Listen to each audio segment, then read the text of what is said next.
igerekezo rya 15 gitugutu uyu mwaka turimwo ryabaye intibagiranwa ku banki y'uburaro mu Burundi aho yariramutse yugurura ishami ryayo mu Rumonge.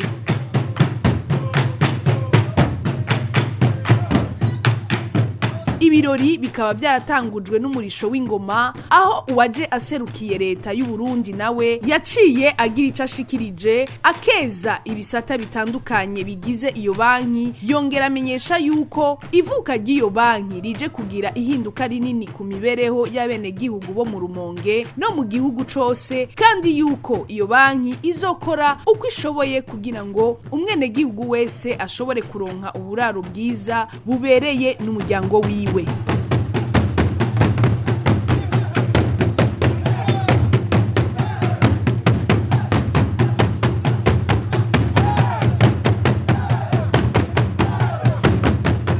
Ishikirizwa rero ku mugaragaro ry'iryo shami ry'ibanki y'uburaro mu Burundi rishasha rya Rumonge ryaciye riherekezwa n'umurisho w'ingoma aho umuyobozi mukuru w'ibanki y'uburaro mu Burundi yerekanye inyubako nshasha aca yongera asigura n'ibizoharangurirwamo.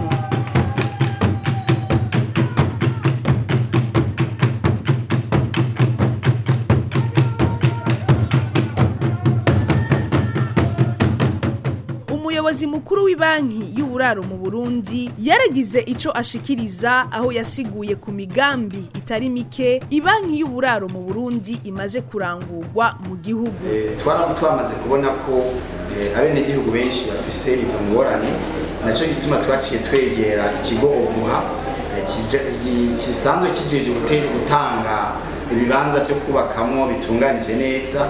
Turagiranira amasezerano ingene ico kigo gitegerezwa kuza kirashiraho kirategekanya ibyo bibanza byo kubakamo kikabiha banki, hanyuma banki nayo igaheza ikabiha abanywanyi igatako ikabubakira n'amazu. Si amasezerano gusa rero kuko ico kigo dusanzwe twaramaze gutangura gukora ibyo bikorwa dukoranye naco nk'Ibujumbura. Inzu za mbere uyu munsi tuvugana ziriko zibubakwa, kandi turategekanya gutangura kubaka amazu nk'ayo mu bisagara vya Gitega, Ngozi, Karusi na Rumonge idasigaye inyuma mu minsi ya vuba.